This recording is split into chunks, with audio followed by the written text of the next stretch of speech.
What's up, Lions fans? Welcome to Season 1, Episode 24 of the Lions Maine Podcast. On this episode, we give our thoughts on the dramatic Sunday night showdown in Houston. We'll also hand out some game balls and talk about what concerns us most. As always, thank you for your support. You can find us on Apple Podcasts, Spotify, and YouTube at Lions Maine Podcast.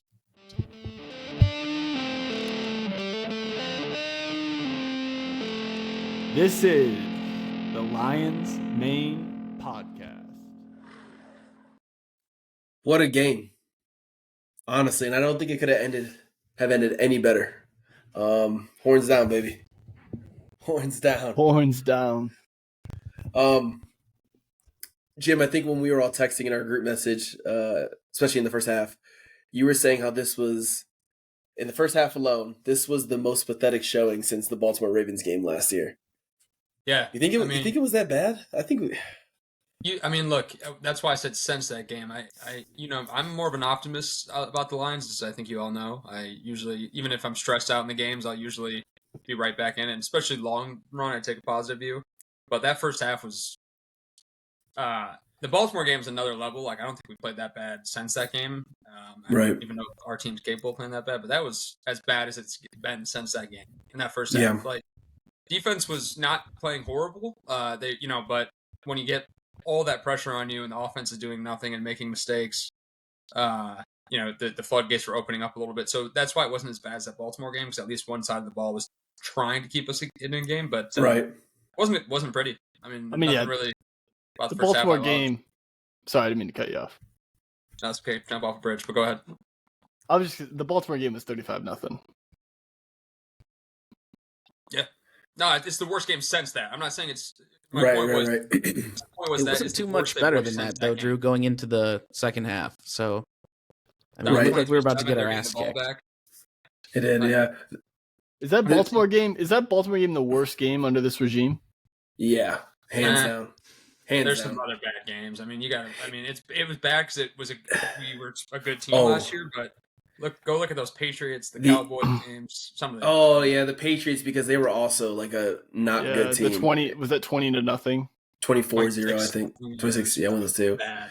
That was bad. The Eagles game, when we went like 4-12, the Eagles game was demoralizing because it was like the second to last game of the season, and we got beat like 56-3.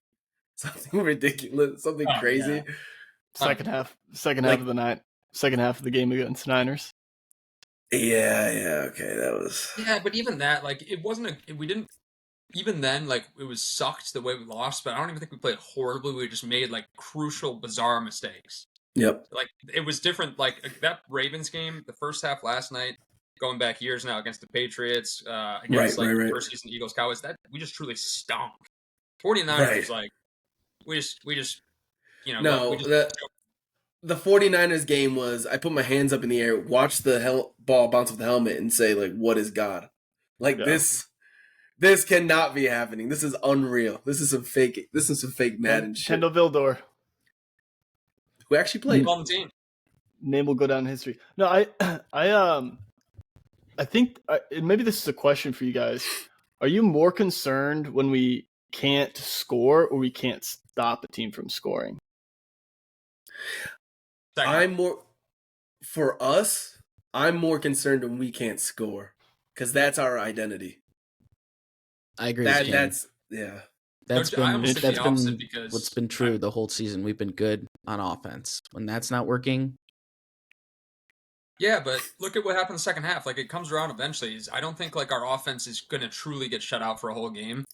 So I think what's concerning to me is if our defense is hemorrhaging points, it's going to be like past seasons where we're literally in a shootout just to have a chance. Like, our offense in every single game this year where it struggled has come around and put up points.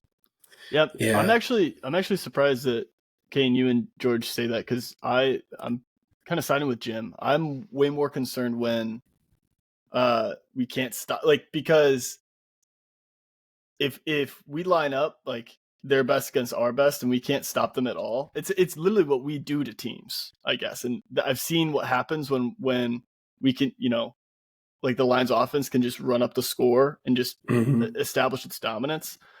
So I think of that, like, I bring that up because I'm comparing the Ravens game, where we could not stop Lamar and they were just running up the score to this game where I felt like we held them to 2 field goals. We held them scoreless in the second half. Obviously this, second half was different than the first, but I was less concerned watching this game than I was, some of those games we talked about. I guess it depends on why we're not scoring. So when I see our offensive line getting hemorrhaged for 2 quarters straight, it's shocking. You're seeing Penei Sewell get beat off the edge, just pure speed off the edge. It's shocking in a way. Crazy. And so I guess I'm just using recency bias, but when I see our offensive line looking like the freaking Bears offensive line or something, that is a horrifying sign, especially knowing that Jared Goff is one of, if not the most immobile quarterbacks in the NFL. So, yeah, that's why I say that. I think it's a valid reason. I really do think at the end of the day, like, outside of that Ravens game, over the past few years, like, our offense figures out a way to turn it on eventually. And like last night, our defense stood on its head. If our defense did not stand on its head, we have no chance.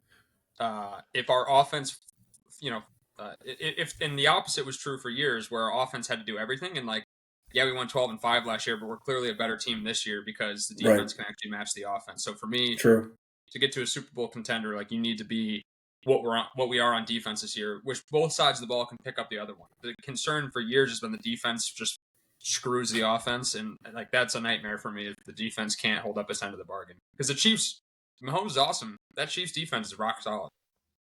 I think it's super, and maybe this is a little tangent, but I think it's like, I'm really happy that our offense is built around the running game too, because that's something that wears the defense down. And we saw it 2 nights ago or last night, whatever it was, that it's kind of like the old Derrick Henry thing where his best quarter's in the fourth quarter because literally the defense has just been getting hit by him all game. Yeah. And I feel like that's kind of the same thing with our O-line and our running backs. Like, I'm less concerned if we're, sputtering in the first few quarters, because I know that eventually if we stick with it and we don't get down by too much, the running game's going to come back. Yeah, no, that's a good point. I mean, you guys are right. I guess if our defense plays like it did, then it can slow down the bleeding, and eventually we're gonna Penei Sewell and the rest of the O-line are gonna wear them down, and we're gonna get ours, which we saw. So I see your guys' point, but what you just said actually did happen, and so in the second half, it actually started a little interesting because we were all watching the game, and Dan Campbell, he was getting interviewed right before they come out, and he, as usual, he sounded a little bit emotional. He was fired up, but he was like, "Hey, we need to go out here and like get some turnovers." And then 5 seconds later, I don't even think we saw the start of the play. You just see Carlton Davis flying through the air and catching that pick, which was a great sign.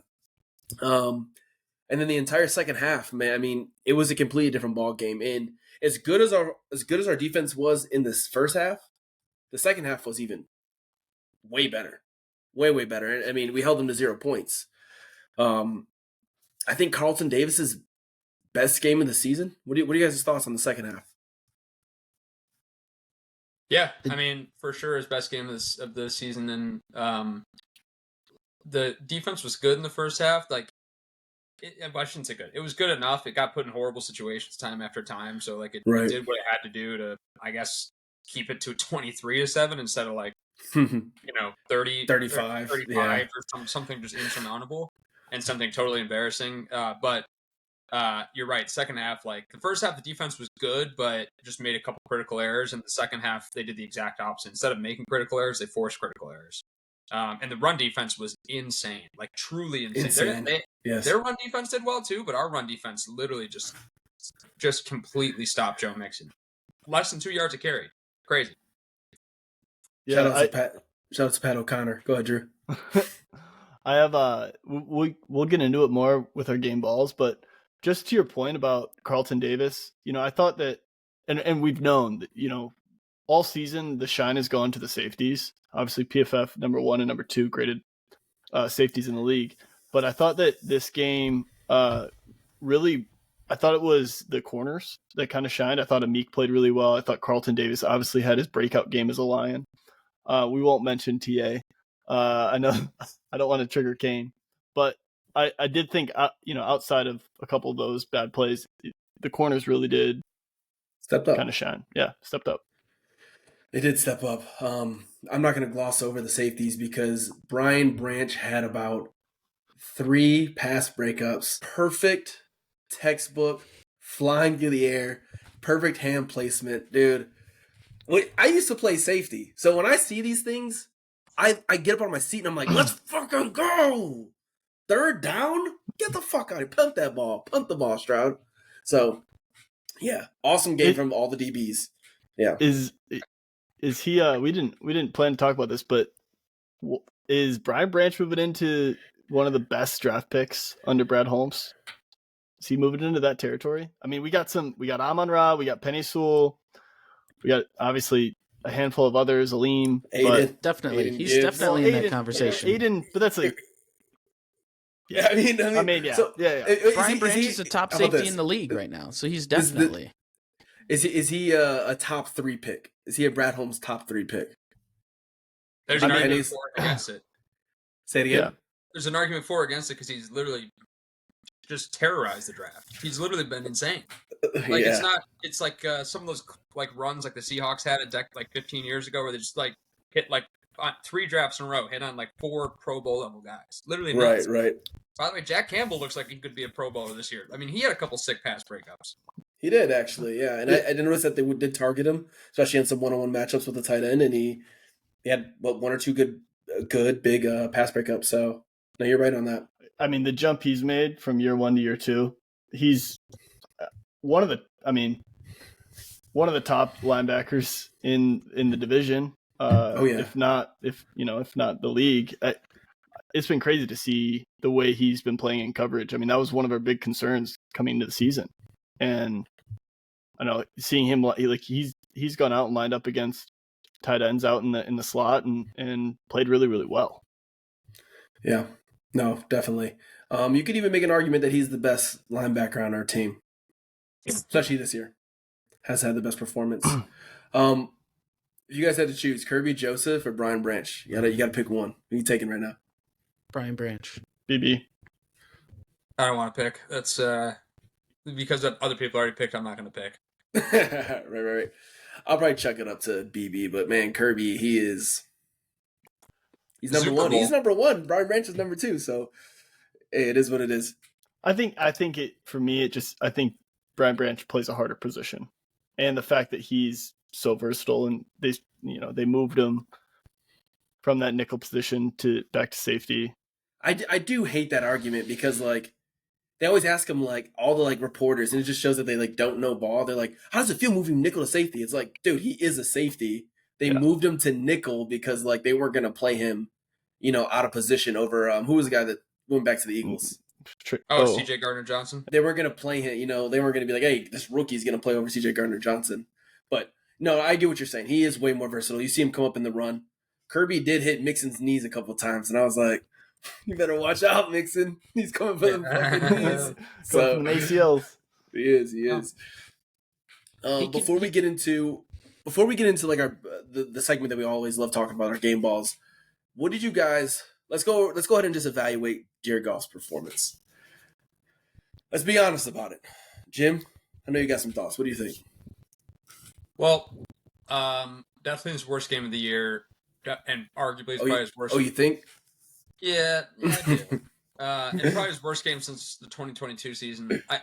But that being said, I think it's more accurate to say he had 3, probably really 2.5 to 3 picks that were his fault. That end of the half Hail Mary was, what the hell ever. That first deflection, bad throw, but 80% of the time that's not a pick, 90%. Right. That throw to Laporta, the more I watch it, Laporta, I think he had already hurt his shoulder at that point maybe, but like just not bad. I mean, not a great throw, but probably not a pick if Laporta gets up there a little bit more. And even that fumble pick, like the only pick where I truly went genuinely like, what the hell? Because it was just absurd that it was 5 picks, so every pick was absurd. But the JMO pick, I was like, that's just a weird ass throw.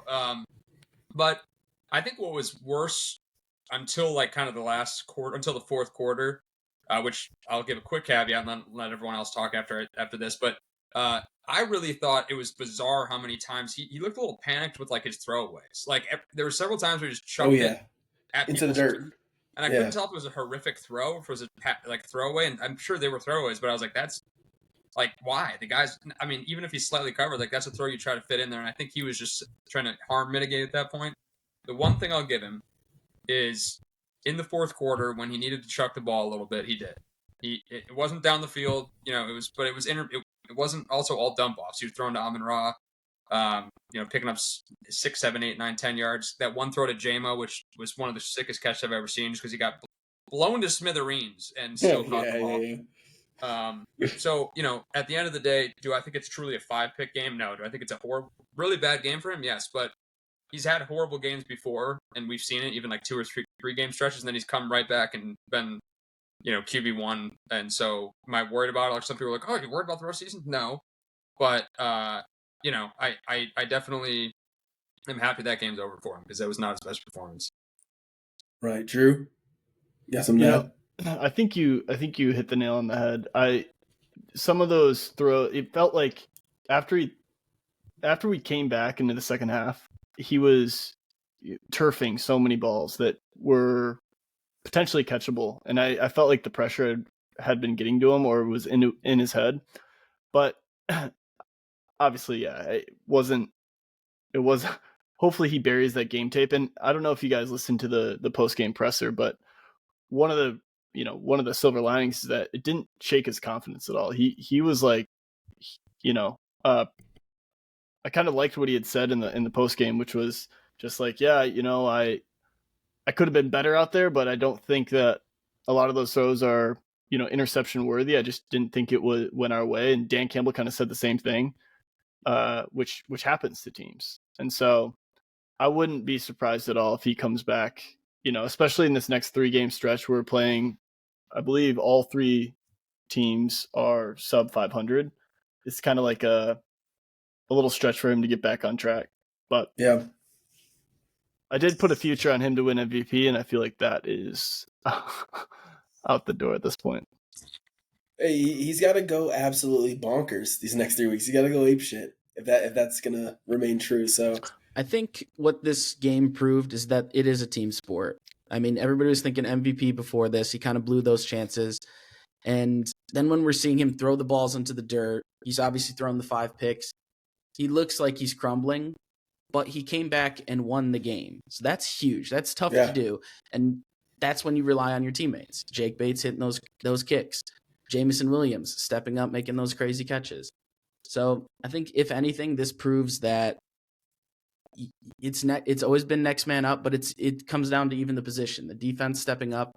We talked about how good they were earlier, but I mean, when you looked at them, they looked fucking exhausted. It's because we canned the ball over 5 times. You know, that's 5 more times that they were not expecting to have to play in that moment, and they're gassed, and they stopped them too. Holy shit! I mean, that was insane. We shut them out in the second half. Goff is playing the worst game we've ever seen, and we fucking won. So it's like, players, that's what you need, is a good team to lean on when even your captain is fucking down. So I think it's special. By the way, as much as go ahead. Just gonna say, coming off an emotional road win against a division opponent, probably came in, even though they're human beings, even if they're superhuman beings compared to the rest of us. They probably were feeling a little bit, you know, emotionally and physically drained after that Packers game going in there. Probably sleptwalk a little bit in the first 2 quarters. But anyways, that's just another thing. I think they were overcoming that as well. I was just gonna add, you know, as much as I, fucking hate Chris Collinsworth, and he's harping the entire game. He's like, they need to find Amon-Ra. The game did change when they targeted Amon-Ra. Maybe I want to say like 3 or 4 times in the fourth quarter. Yeah. And, you know, it was a little, I know he was getting double covered a lot in the first half and up to that point, but it is like his safety blanket that, you know, when it came down to getting, you know, 7 yards on that third down, who'd he find, you know? Exactly. His blanket. Yeah, two things on that. I was texting my boss. First of all, the reason I asked you guys this is because my old boss, he was texting me shit This guy, he's a loser. I hope he listens to this. He's from Texas, so he supports both the Cowboys and the Texans. Like, you can't just support all Texas teams, you moron. Anyways, he's talking shit, telling me that Jared Goff looks like Mac Jones in the middle of the game. And what does CJ Stroud look like? Go ahead. Right here. I'll get to that as well. Get to that. And on that big third down conversion, how in the fuck did they leave Amon-Ra like one-on-one with the middle linebacker? Like, what defensive coordinator, like, how does the leader on the defense not go, hey, put the safety, put the corner, you know what I mean? Like, make that adjustment. But it's also the same play that they've ran. Like, I feel like I've seen that play so much. He just runs like he's in the slot. He runs to an open position in the field, turns around and stands there. It's nothing crazy. But to your guys' point, the last thing, just to wrap it up. You guys talked about his confidence and how it didn't shake it. There's a big thing in this game. So if you compare CJ Stroud to Jared Goff down the final stretch, the maturity. So Jared Goff, when he was on the Rams, the reason why they booted him out of there is because if he plays that game like that, when he was this time with the Rams, he's younger, they lose that game. They lose that game 35-14, right? And you see CJ Stroud underneath that pressure, underneath that defensive pressure, underneath that, all those expectations, that he actually crumbled underneath that. And Jared Goff stepped it up. So just want to point out that maturity. What is he, 29, 30 now? He's coming into his actual prime as a quarterback. And so Jared Goff, MVP season, baby. It's still out there. Have hope. Have hope. Yep. Well, hey, and to your boss, or your former, I can't remember if it's your former or current boss, CJ Stroud has had honestly a bad year. So, if Jared Goff had one Mac Jones game, I'll take one Mac Jones level game over a season of what CJ Stroud has done. Slightly upgraded Daniel Jones, not in terms of actual play style, but in terms of results. He's been like a Daniel Jones plus 20%, which is not great. No, that's a good point. Last thing on CJ Stroud. For all my Michigan fans, CJ Stroud has never beaten a team we care about. Let's go! I actually like the kid, but it's just funny to see. It's one of those things just to throw at some OSU fans in their face. So, fuck them. Alrighty, so, there's some obvious ones. And there's some people who definitely do not deserve a fucking game ball. But, George, who are you going to give a game ball to, man? We've talked about him at a nauseating amount at this point, but Master Bates. Master Bates. Kicked the game winner, was at 52 yards, and then kicked one earlier that was like 58, 56, something like that. 58. Yep. 58. Those are two huge kicks. We needed them. We needed them bad. Like that first one we needed. Now, obviously the last one, won us the game, but yeah, it's just, like I said, he stepped up to the plate. His story is great. We've talked about it already. I didn't realize, though, and we haven't said this on the podcast at all, but he played for the Texans for 12 days. It's kind of interesting. It's cool that he kicked the game winner against them. And, that's my game ball. A year ago, he was laying brick. Yeah, they're talking about the brick salesman. Selling bricks or laying bricks? And what is a brick salesman, bro? What the hell is a brick salesman? I think they're really trying to dumb down probably a decent sales job into something that makes him sound like he needed this more. It's like he worked sales. It's like he was fine. Right. I just don't understand what a brick salesman does. Just one thing on that, George. So I don't want to dumb that down. That was a 58-yard kick. That was the third longest in Lions history. So we got to give the young man his props. But absolute cinema, bro almost pings it off the right upright. Like, we're all like, ugh. If you look at everybody's stands, they're all leaning, right? Mm. And then on the last one, bro almost pings it same distance away from the left upright. Like, unbelievable, but amazing finish to the game. I'm glad he didn't try to come to Detroit and start selling bricks, because all those Detroit rappers would be pissed about the competition. Well, apparently he's pretty good at it, I guess so. You're right. I thought you were going to make a Pistons joke there. But Jack actually sent me, my brother Jack sent me a video of the end of the game there, and just the devastation from the Texans fans, and how probably 1/3 of the fans were Lions fans, maybe more, and they were just going absolutely buck wild. It was, those moments when it's so loud on the video, you literally can't hear any thing but the noise.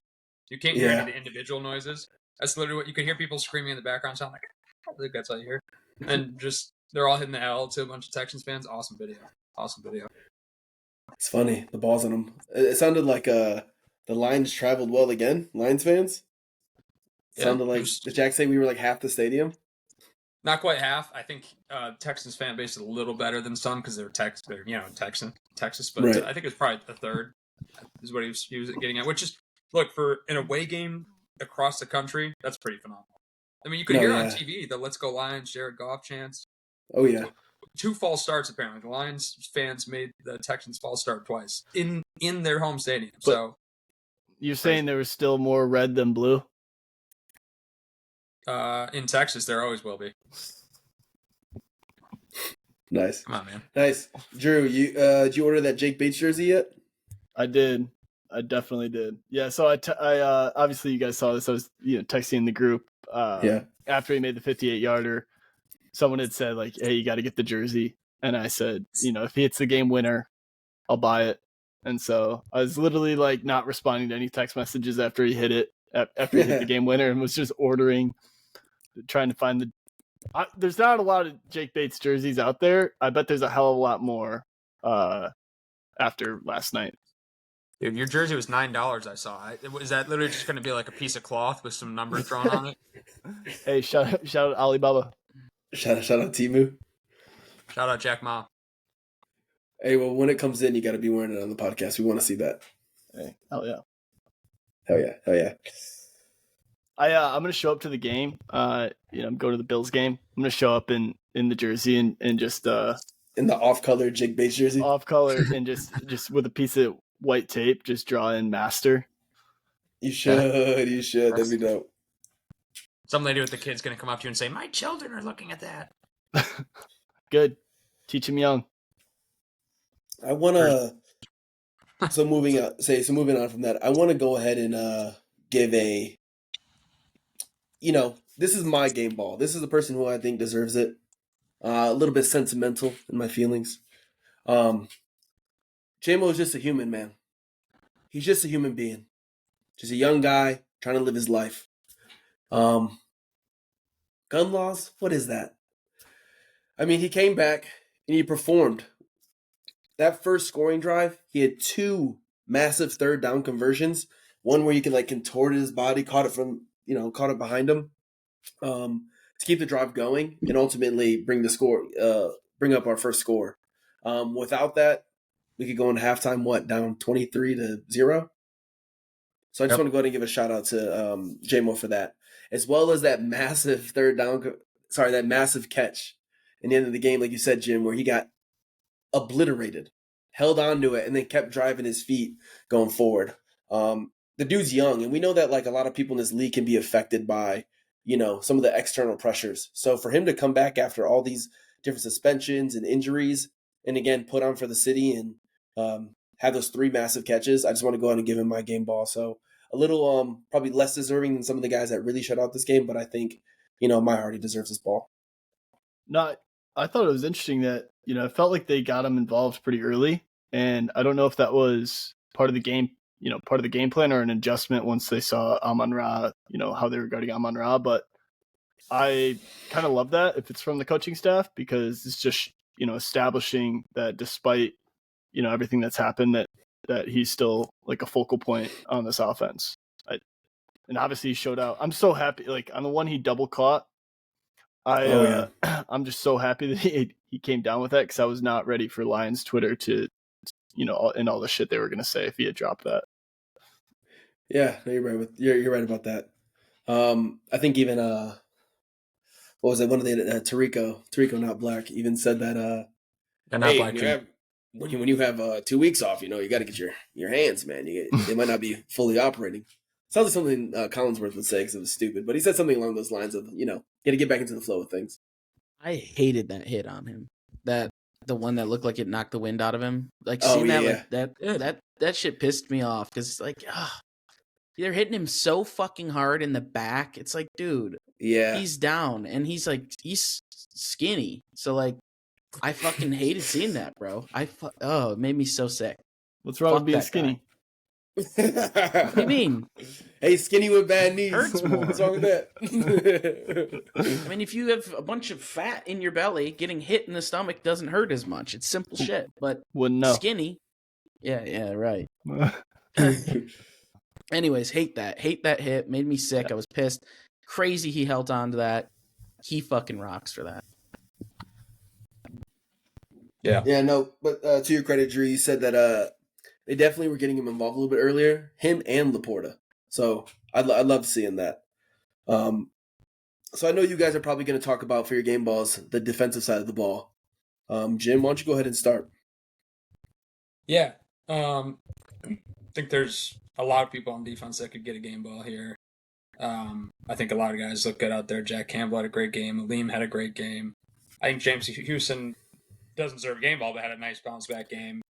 And we already talked about Brian Branch, but one of the two obvious guys, the guys that got the game balls from Dan Campbell. We already talked about one. The other one, Carlton Davis.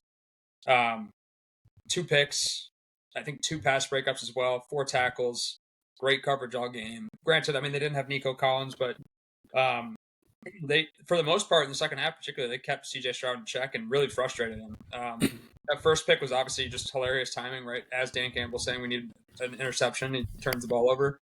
But obviously that kind of got goofed up by Goff. But regardless, it was kind of set the tone to start the half.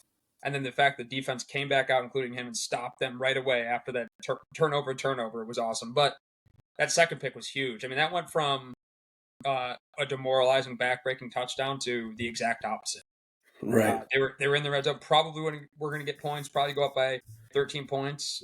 Which is harder to come back from than 10 points, and obviously, and just huge game all around. And as Chris Collinsworth will say, now here's a guy just had a great game. Loved. By the way, I thought Collinsworth was okay last night. I actually like his voice for some reason. No, come on, no. No, you know what? Sounds drunk. I like the distinctive voices. I love the distinctive voices. I do. And I love that Mike Tirico denies that he's black, even though he's clearly the blackest man, on Sunday Night Football. That's I think ever been on Sunday Night Football. So that combo is hilarious to me. But Carl Davis the ball. I think you can give it to a lot of guys on the defense, but we'll give it to the obvious one. Crazy you'd throw shade to Dungy like that.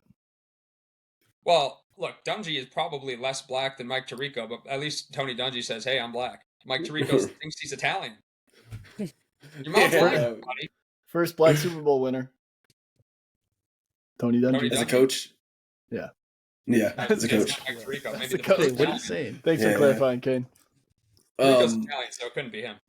No, real quick comment, and we touched on it a little bit earlier, but I just thought that I think that Carlton Davis was our biggest offseason addition. I don't know if there's anybody else, but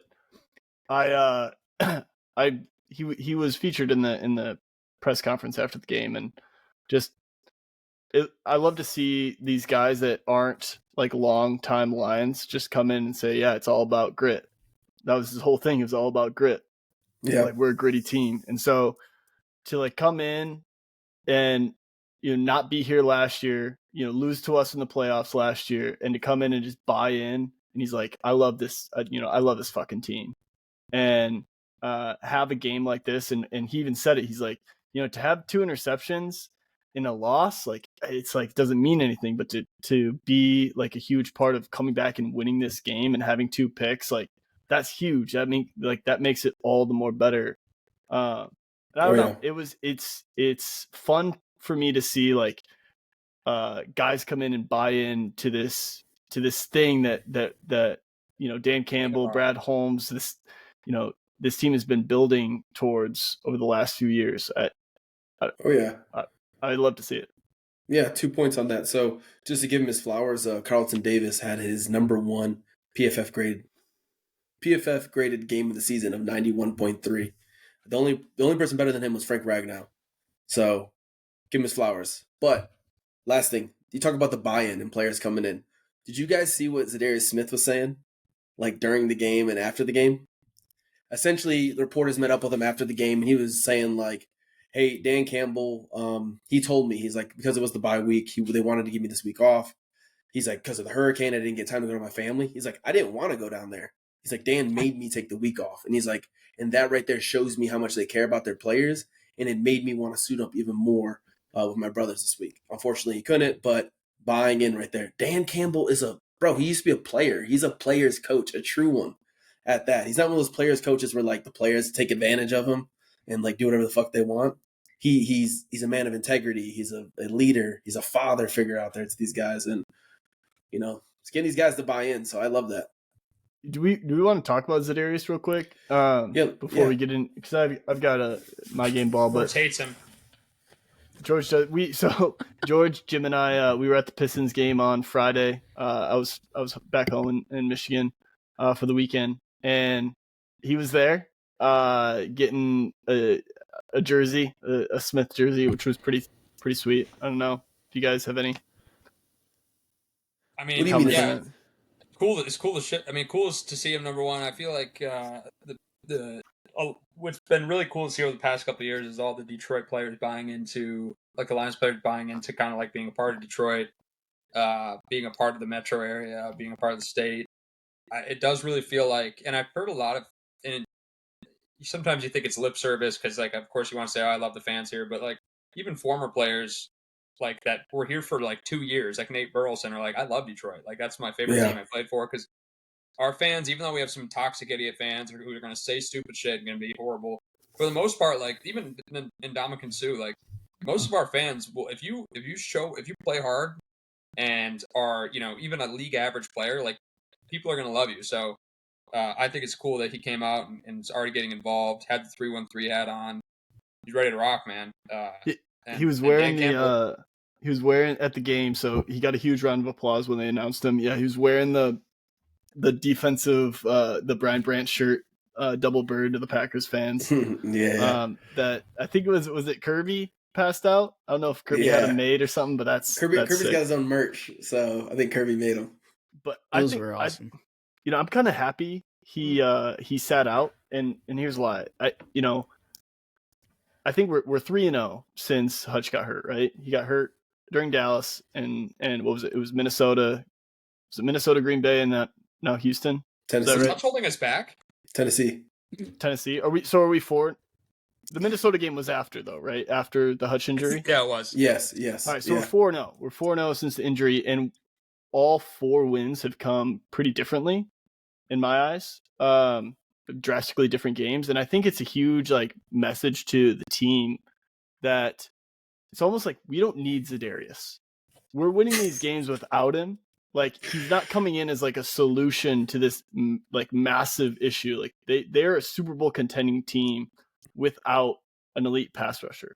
Adding him in is it's like icing a cherry on cake. Exactly. It's and I think that gives a lot of confidence to everybody on the team to say, hey, we're 4-0 without a pass rusher. Now we get to add this guy in, and I don't know. You can laugh at it, but it's. I think it says something about the to the team dynamic that. I'm laughing just because it leaves so much up to interpretation. Like I'm imagining the players like Pascal being like, yeah, we don't have an edge rusher, we can still win. I literally was imagining him being like, yeah, we don't have a fast rusher.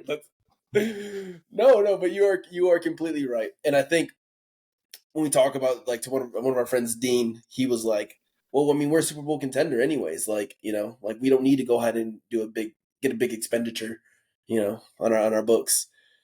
It's almost like someone on this podcast was saying that when we were talking about what edge we should get. I don't know. Maybe fuck that guy. Anyways, check the tapes. That's all. Well, I think that's what everybody expects us to do is get somebody that's not the craziest pick of them all. But if we are gonna get the craziest pick of them all, it was fun to dream of Max Crosby. Come on. Did you actually? So I actually saw reports that and again, these are reports. This is fucking Twitter and whatnot. But the Lions did offer the mailbag, everything for Max Crosby, and the Raiders still said no. There were a few people with some blue checks. I know they only cost $5, but they were saying that the Lions reportedly offered the house, and Raiders were like, If Why? true Mark Davis is brain dead, but It's dumb. Right. But no, it was sweet to see him, coach. Like, he was coaching on the sideline, and he was super yeah. involved. Vet. And yeah, I just I'm super excited. I think it's like one of the best players we could actually have gotten at that price. Obviously, Yeah. because I think he's going to have a vendetta against Green Bay, against Minnesota teams, both teams he played for. God knows if we see the Ravens at some point, this season. Wink, wink. Right. All those teams didn't pay him. I don't think any of those teams had as good of a culture built, as good as the Lions do. And Biased. yeah, Ravens have a good culture. But I hear your point. I agree with you, though. No, I agree with you. And he always plays with a chip on his shoulder. I remember when he went to Minnesota, he had a massive chip on his shoulder against Green Bay. No. He was rowdy out there in the field, almost annoying. He wanted to eat their ass so bad. Right. He even said something about being able to play Minnesota twice a year again when we signed him. So, hey, those are valid points, Drew. But who's your game ball, Drew? Come on, man. We didn't forget about you. My game ball. Sorry, I'm trying to pull up some stats here, but game ball goes to a run defense, and specifically Aleem McNeil. I think he had 6 tackles, 5 solo, 2 TFLs, a sack, another QB hit. I thought he played outstanding. He was our main pass rusher. He was constantly blowing up shit in the backfield, getting after CJ Stroud. But really, a run defense, in totality was, I thought, pretty exceptional, and that goes out to Aaron Glenn. Dan Campbell gave him a game ball after the game, which was awesome to see. But obviously, I think you guys saw this, but Joe Mixon's kind of been tearing up opposing defenses so far this season. He's an NFL record. First player ever, 5 games straight to have over 100 yards for his team, like 100-yard games. Well, I'll tell you what he did against the Lions. 25 carries, 46 yards. That's 1.84 yards per carry average. The lowest yards per carry average since 2013 for anybody receiving over 25 carries. Last guy did it in George could have ran for that much. 2013. A man named Doug Martin was the last guy to have as low Doug Martin. Doug Martin. Muscle hamster. And it totally passed the eye test. Like, I didn't think Joe Mixon was. I think he was touched behind the line of scrimmage and every single of his rushing attempts during the game. I don't have anything to back that up, but it felt like any yardage he gained, it was because he like shed a tackle and it was only like a 2-yard gain. I think most of those yards came from that first drive, one of those first 2 drives. And then after that, the safeties, the D ends, linebackers, they were getting in the backfield and at least getting a hand on them. So no, that's a good shout out right there. Joe Mixon has been performing as like the 3rd best running back in the league, behind Saquon Barkley and Derrick Henry. So good shout out right there. And one thing to credit Aleem McNeil, I said this a lot, especially when Aiden Hutchinson was playing. It's kind of hard to recognize what Aleem's effect on the game was or what he's doing. That last game, I saw every play how he was disrupting the offense. So good shout out. Yeah. Also, Aleem the dream baby. Just a side note. It was painful to hear the announcers talk about Hutchinson out there. That wasn't Aiden. There's a wide receiver for the Texans. He's like their Kane's point, third or I fourth think that stringer. was just Aiden Hutchinson, but he changed names and race and position. When Hutchinson used to be Aiden. Sorry, go ahead, Drew. I just derailed it for that. But hey, go ahead. Yeah, you're a cornball. Oh, that's a slur. George, how do you feel about the D-line? You like what they did out there? They made their presence known. We got a lot of guys back too on the D line, so it's deep now. Suddenly, like, we're deep at D tackle, which is great. And I mean, we knew Aleem's that man. We said after he got the signing, we're like, well, he better step up. I mean, he's doing exactly that. I love to see him do great. And against Mixum is just amazing. Because, I mean, like you said, he's doing good. And I think he's a piece of shit person, too. So fucking glad to see Aleem kick his ass.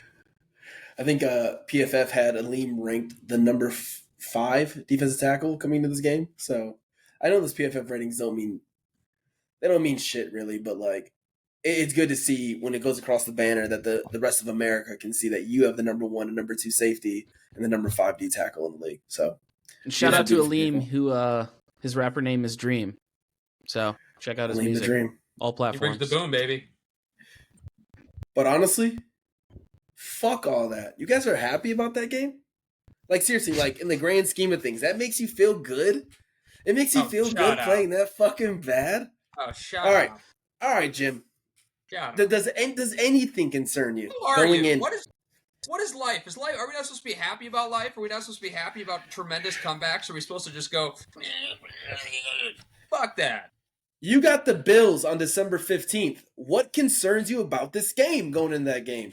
You got the Bills in 4 weeks. You can't play like that against the Bills. Hey, we played our worst half of the season. And won. Okay? The Chiefs have literally skated by playing Hail Mary bullshit, blocking kicks. Look, are the Chiefs fans concerned? No. When you're 8-1 and you win an impossible game to win, I'm not worried about anything. I think the one thing is, obviously, I want a healthy team. The offensive line looked better in the second half. I think, again, coming off an emotional win against the Packers. Before that, a couple of huge, big games without Hutch. Honestly, I expected a win, but I wasn't going to be shocked by a tight loss. For them to get their ass kicked in the first half, come back out and just figure out a way to win, that's what good teams do. If this was against, like, the Patriots, I'd say, what the hell is going on? Right. CJ Stroud might be regressing, but he can still make some throws, like, especially if you give him the ball at the 30-yard line. Like, I'm worried about nothing other than the things we have been worried about, which is O-line and D-line depth, making sure we're healthy, and making sure, Goff just continues to play the way he has, except for this game, through the season. I got a little bit of truth data for you guys. So think back to all the years as Lions fans that we watched them play. Any other time, any other regime in Lions history, we're the Texans in that game. And we're watching as the game is ripped from our clutches. Any year, any regime before the Dan Campbell. Isn't it amazing just to actually be on the other side of it? We didn't deserve to win that game based on our first half performance, but we gnawed it out, and good teams win games. So, I don't know. You're spot on. It's the true. I think it's one of the truest tests to a championship level team, and it's what, like you said, it's what teams did against us for all those years. Is when all the shit is not going our way, they still find a way to win. And it's, I hate to compare to the Chiefs, but it's hard not to. Like, the Chiefs on this run for the last 2.5 years, like, they've found a way to win these games. They win them different ways. Like, look at this week. Look at what happened. The Chiefs blocked a field goal, a 30-something yard field goal as time expired to beat the Broncos. And so it's what this, I think it's like, it's comforting in a way where everything can go wrong and we still find a way to win. And I'm saying I'm coining it now. The Super Bowl is going to be destiny versus dynasty. It's going to be the Lions versus the Kansas City Chiefs. It's what the NFL want. The script has been written. I like that. Little D&D. I'm loving the script this Destiny year. Versus dynasty. I like that a lot. Good alliteration, Drew. Great. All right. 2 questions in for you guys. So, is there a recipe to beating our O-line? Have we been figured out? Yes, that we got to figure out whatever the hell they just did, because I thought they were like the worst run defense, and I was saying last week that we're gonna cram their shit, and we didn't. And their D-line looked great. What the hell was that? I mean, I know we were down Taylor Decker, but Skipper didn't have a particularly bad game. We just couldn't get shit going at all on them. So we need to figure out whatever the hell that was that they did against us, because other teams are going to be trying to figure out the same thing and then use it against us. So unless it's just players stepping up and playing out of their minds, because every dude could have his day. But, I mean, shit, they got to figure that out. And I think they know that. But, George, to that point, like, there's been other games where something fluky has happened, like against the Cardinals or against the Buccaneers or even against, like, the Titans. We had a bizarre game and won the game. Like, is it concerning that our run offense, especially in the first half, was not what we needed it to be? Of course. But again, coming off an emotional win, down one of your starting linemen. They just got that Al Shahir guy back. He's a stud, man. He's solid. An absolute stud. And he was out for like 3 weeks. I mean, he's a stud. And by the way, they don't have a great run defense, but looking back on it, they're not like truly horrible at run defense. And they still have some dogs up front on that line, and they just came off an embarrassing loss. They were hungry. Chris Collinsworth even noted that. So am I playing at home in prime time? Yeah. Oh yeah, Battle Reds. Are you shitting me? The candy apples, those look sweet. They're ready to go. So, but what was telling, I think you said it earlier, George. Run it, punch them in the mouth all game, even if it's not working at first. What happened on those last couple drives? Run it behind Penei Sewell. Get Sewell out in space. Get Gibbs out in space. Get Monty's grinding 2, 3, 4, 5 yards. And, we literally did that. We grinded them down at the very end. We've done that several times now this year where even if the run game isn't working to the degree it was against the Cowboys, we lean on it at the end of games and it gets us the victory. No, and on top of that, Jim, I think, I put a lot of the blame on Ben Johnson. Obviously, he's been so stellar for us as a play caller, but I didn't understand why, I didn't understand all his play calling early on. And it felt like when he got back to the bread and butter, especially with those, those counter runs where Penei Sewell literally just clears out the entire right side of the D line. We started hitting the gaps and started, getting chunk yards. There was two Jahmyr Gibb runs right back to back that went for, like, each of them went for 11, 12, 13 yards. And that was when I felt like the pendulum swung. Yeah. Yeah, in the second half. In the first half, though, they weren't showing Monty any love. And I was screaming, stop bouncing that fucker out, Gibbs. Get in there. Put your head in the hole. I was screaming, get Monty in there. What is this? Put the pinball machine in there. But, no, you're right. I just felt like screaming right there. But, no, you're right. Those plays when Penei Sewell clears out like half the D-line and a linebacker, got to be some of the most beautiful plays in football. One of the biggest plays was he's literally out in space. I don't know if it's I think it was the nickel corner is out, like, trying to he makes a business decision to get out of the way, like a guy that's dodging getting fucking dunked on, getting put on a poster, and he gets drilled by his own teammate and goes into concussion. Yeah, goes into concussion protocol, out for the rest of the game. By the way, an athlete. Just intimidating Penei Sewell out in space. Dude's an athlete. Dude's 300 pounds and moving like that. He's downfield. He's running with Gibbs. Like, that dude's a straight athlete. All right, last question for you guys. Do we come out fucking complacent and lazy some games? Or is that just me? I think we're getting the best shot from every team. For some reason, when it's Green Bay, we want to punch them in the mouth. We want to come on. But when it's Minnesota, Texans, it's okay. And then they come and sock our shit. Is it just me? It's just you. I think it's the NFL. Okay. It's the NFL. It's truly the worst team in the league. Could beat the Panthers will not beat the Chiefs. If they did beat the Chiefs, it would be more believable than like Indiana. That's not a good example because they're actually decent this year. It'd be more believable than like a middle of the road Big Ten team beating Ohio State. Like, it's just not going to happen. Or beating Oregon. That's just not going to happen. But the point being, someone's going to come out and punch you in the mouth, especially in the big primetime game for them, for the Texans. Right. And they're a capable team. Like, these teams are good that we're playing. This is not like the Texans team is not on our level and on the Chiefs level. That's not like a Titans or Cowboys level team. Like, we're playing like a legitimate team on the road, primetime. They're fired up. Yes, did we come out maybe a little bit flat compared to other games, but again, I think they're only human beings. They've had a couple big wins in a row, emotional wins in a row. I don't know if complacent is the right word. I think there's times when we don't match the other team's energy to start the game, or just maybe the play calling's off to start the game because every team's coming after us.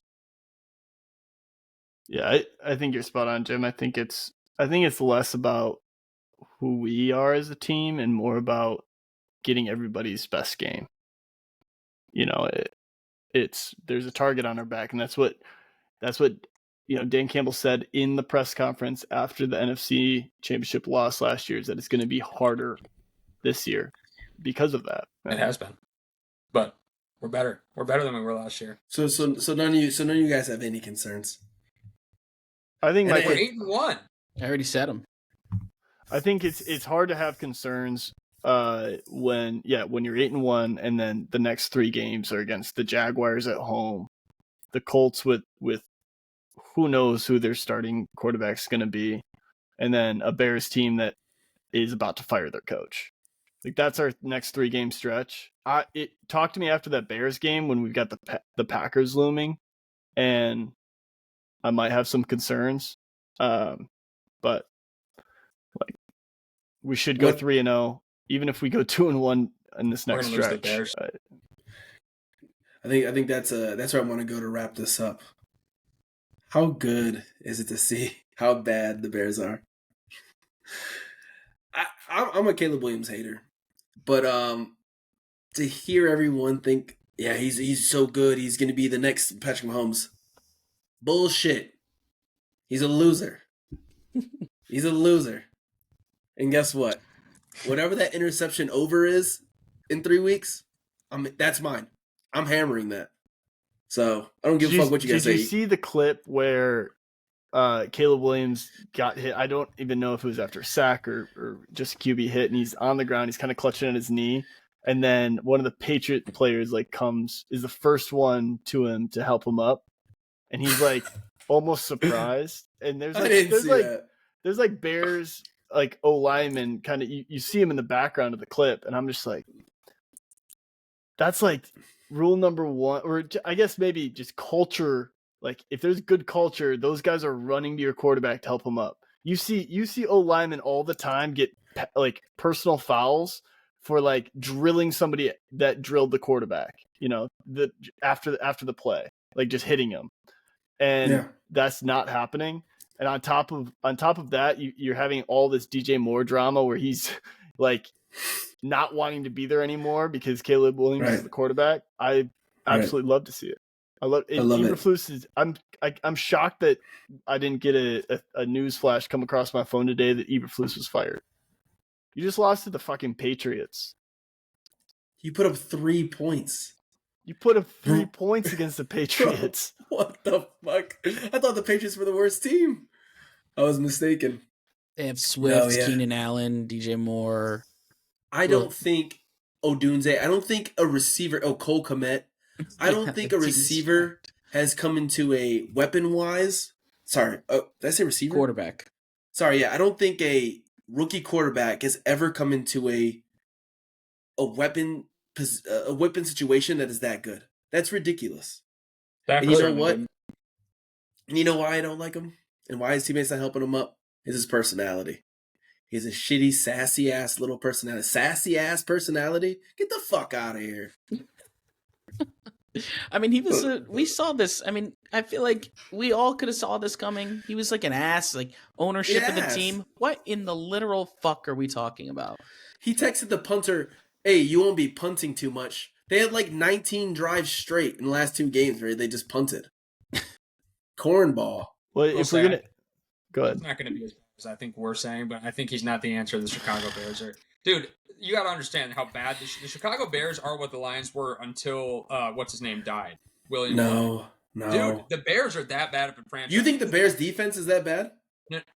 I think the Bears as an organization are just as bad as the Lions were when William Clay Ford was alive.